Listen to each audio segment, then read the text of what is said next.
आज हनुमान जन्मोत्सव झाला. सकाळी जवळपास 4 वाजता महापूजा चालू झाली. त्यानंतर 6:23चा जन्म होता मारुतीरायाचा. त्याच्यानंतर महाआरती करण्यात आलेली. त्याच्यानंतर येणाऱ्या भाविकांना प्रसाद वाटप चालू आहे. आता संध्याकाळी कीर्तनाचा कार्यक्रम आहे. त्यानंतर आजपासून आमचा सप्ताह चालू होतो. 7 दिवस मंदिरात विविध कार्यक्रम केले जातात. त्याच्यामध्ये सुंदरकांड आहे, हनुमान चालिसाचे पाठ आहे. त्यानंतर यावर्षी आम्ही नवीन एक हे करतोय की आत्तापर्यंत आपल्या संभाजीनगरमधल्या कुठल्याही ग्रामदेवतेला जो आहे यजुर्वेद जे आहे शुक्ल यजुर्वेद त्याचं पूर्ण पारायण करून त्याच्यानी मारुतीला अभिषेक करणार आहे आम्ही 14 एप्रिलला. आणि त्याच्यानंतर 17 तारखेला महाप्रसादाचा कार्यक्रम आहे आणि 18 तारखेला काल्याचा प्रसाद होऊन उत्सवाची सांगता होणार आहे. काही शिबिर वगैरे काही ठेवण्यात आलं नाही, हे बाकी धार्मिक कार्यक्रम चालू आहे.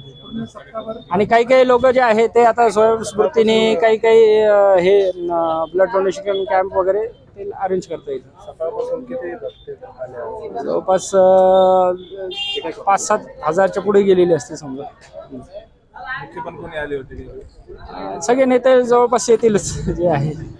आता सिटी चौक पोलीस ज्या PI मॅडम होत्या नीता बागवाडी मॅडम त्या येऊन गेल्या.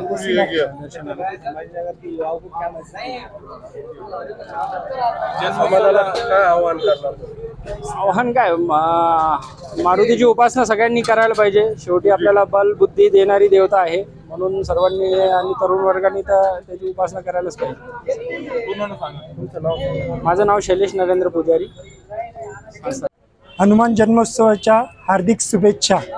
श्री संस्थान सुपारी हनुमान तर्फे सर्व हनुमान भक्तांचे स्वागत आहे. सकाळपासून किती लोक आले? हां, कमीत कमी 1000 लोक येऊन गेले. तुमचं नाव? गणेश मस्के.